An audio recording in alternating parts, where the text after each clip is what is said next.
Status, in my opinion, is the ultimate game changer when it comes to women. Power is an aphrodisiac, as the saying goes. I'm pretty sure everyone watching this can think of some celebrity that they know that is genuinely ugly, right? There's a lot of celebrities out there who aren't necessarily super duper good looking. I'm sure everyone watching this can think of a celebrity that isn't necessarily an attractive man. He's an ugly guy, right? But he still gets girls. Now, you might rationalize that. You might say that, oh, well, he has money as well, Sterling. Okay, fine. How about the college level athlete? His status on the football team within the college or even within the high school, right, is getting him laid all the time. But you might come back to me and say, well, but he's fit and good looking, Sterling. Okay, fine. But you sure as hell can't give me a reason other than status why the dorky Korean esports champion has a throng of groupies. Status is the ultimate attraction hack when it comes to women. And it comes down to pre-selection and social proof, if we really break it down. You see, pre-selection is the lazy side of women's evolutionary programming. Basically, if other women are attracted to a man, well, then he must be a good genetic choice. And if everybody is giving a man attention, which is basically what status is and status does, right? It makes other people pay attention to you. If other men are paying attention to you, you must be someone of high regard.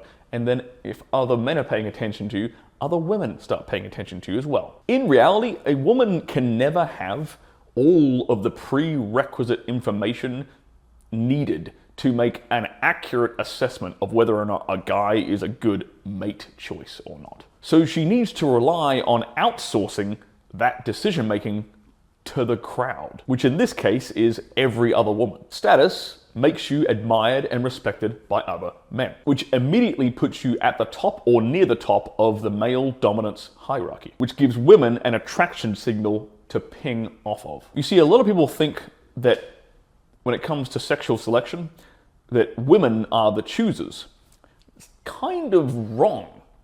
What actually happens is men kind of battle it out amongst themselves, and men decide where the hierarchy typically is. Men decide, okay, this guy's our leader, well, this guy's really competent, this guy's worthy of admiration, this guy's worthy of respect. And the men sort themselves out accordingly. And then the women just look at that and go, oh, okay, well, that's the top guy. That's the one I'm going to go after. Now, as powerful a tool as status is, it is, of these four things, looks, money, game, status, it is the hardest one to attain. So you have to dedicate considerable time, focus, and energy towards that if that's your goal. You need to network. You need to get into the right social circles. You need to have value to offer everyone within that network. And then you need to be known by people who also are inside that exclusive network. So just to give you guys a taste of how powerful status is, here's a quick and simple hack that basically any dude can apply. Start becoming a regular at a bar or a cafe near your place, and make sure you tip the waiters very well. Make sure you know all the names of all the staff members. Make sure you develop some kind of a good, well-running relationship with everybody who works there.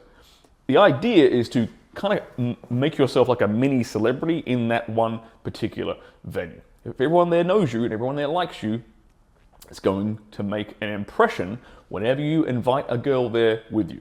When you walk into a venue and everyone there knows who you are and pays you respect, she will notice this immediately. And then you get to sit back and just enjoy the results of having that, albeit little bit of status. Status, in my opinion, is the one thing that actually trumps game.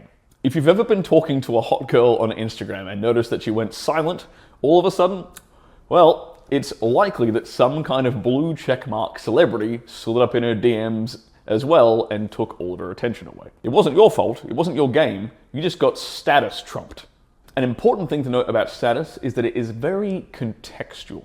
So, for example, back at university, I used to run every year this student leadership conference, and we'd have about 200 students, guys and girls, from all over Australia come together in one city for like a week-long event, which involved lectures and tutorials and education and stuff, but then the evenings it had like a social program, and we'd all get drunken and a bit rowdy, right?